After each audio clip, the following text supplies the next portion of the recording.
Oscar Fingal O'Flaherty Wills Wilde, 1854 to 1900, one of the greatest playwrights and poets of the 19th century, renowned for his wit, his epigrams, and of course the novel The Picture of Dorian Gray. I only appeared in one of Wilde's plays, Lady Windermere's Fan, at the Gate Theatre in Dublin, but his most famous play is The Importance of Being Ernest. And I'm going to do the Handbag Scene, as it's called, from that play.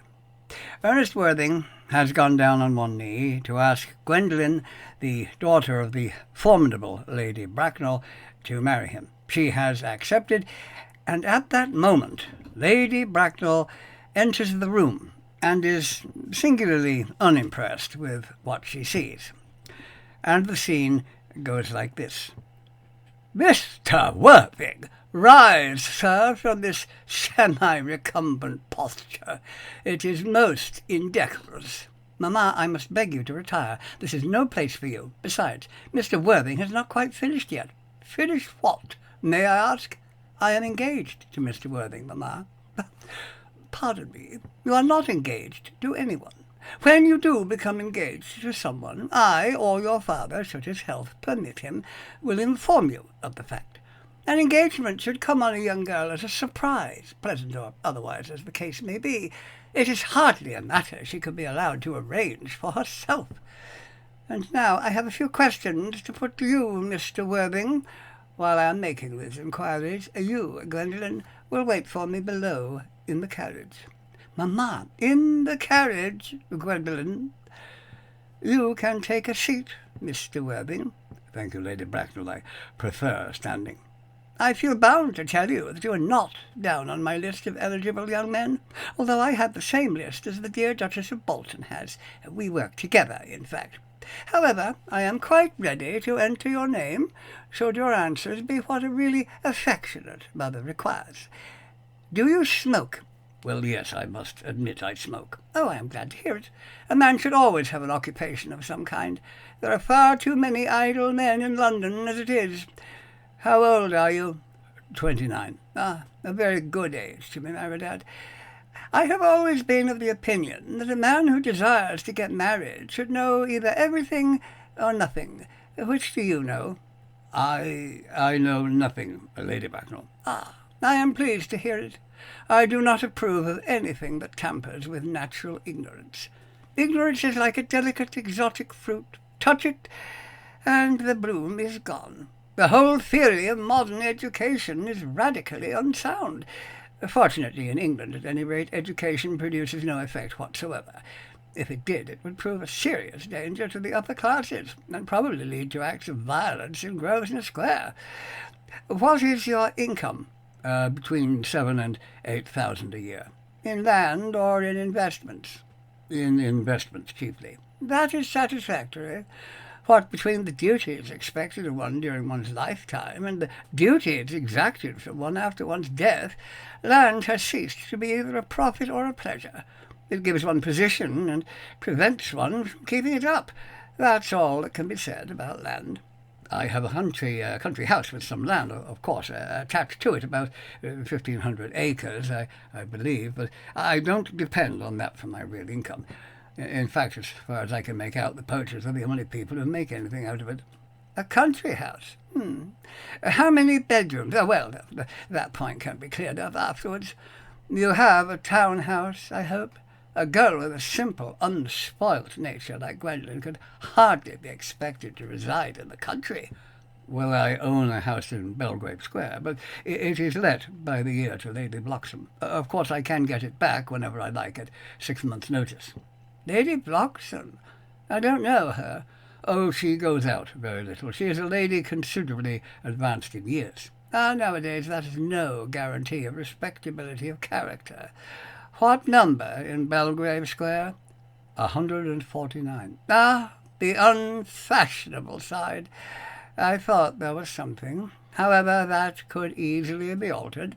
"Do you mean the fashion or the side?" "Both, if necessary, I presume. What are your politics?" Well, I am afraid I really have none. I am a liberal unionist. Oh, they count as Tories. They dine with us, or well, they come in the evening at any rate. Now to minor matters. Are your parents living? I have lost both my parents. Both? To lose one parent might be seen as a misfortune. To lose both sounds like carelessness. Who was your father? He was evidently a man of some wealth. Was he born in what the radical papers call the purple of commerce, or did he rise from the ranks of the aristocracy? I am afraid I really don't know. The fact is, Lady Bracknell, I said I had lost my parents. It would be nearer the truth to say that my parents seem to have lost me. I don't actually know who I am by birth. I was, well, I was found. Found? Yes, the late Mr. Thomas Cardew, an old gentleman of a very charitable and kindly disposition, found me, and he gave me the name of Worthing because he happened to have a first-class ticket for Worthing in his pocket at the time. Worthing is a place in Sussex. It is a seaside resort. Where did this charitable gentleman, who had a first-class ticket for this seaside resort, find you?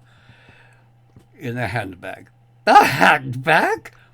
Yes, Lady Bracknell, I was in a handbag, a somewhat large black leather handbag, with handles to it, an ordinary handbag, in fact. In what locality did this Mr. James or Thomas Cardew come across this ordinary handbag? In the cloakroom at Victoria Station. It was given to him in mistake for his own. The cloakroom at Victoria Station? Yes, the Brighton line. The line is immaterial, Mr. Worthing. I confess I feel somewhat bewildered by what you have just told me. To be born, or at any rate bred, in a handbag, whether it had handles or not, seems to me to display a contempt for the ordinary decencies of family life that reminds one of the worst excesses of the French Revolution. And I presume you know what that unfortunate movement led to. As for the particular locality in which the handbag was found, a cloakroom at a railway station might serve to conceal a social indiscretion. Has probably indeed been used for that purpose before now, but it could hardly be regarded as an assured basis for a recognized position in good society. May I ask, then, what you would advise me to do? I need hardly say I would do anything in the world to ensure Gwendolen's happiness. I would strongly advise you, Mr. Worthing, to try and acquire some relations as soon as possible, and to make a definite effort to produce at any rate one parent of either sex before the season is quite over. Well, I don't see how I could possibly manage to do that. I can produce the handbag at any moment. It is in my dressing room at home. I really think that should satisfy you, Lady Bracknell. Me, sir? What has it to do with me? You can hardly imagine that I and Lord Bracknell would dream of allowing our only daughter, a girl brought up with utmost care, to marry into a cloakroom and form an alliance with a parcel. Good morning, Mr. Worthing. Good morning, Lady Bracknell.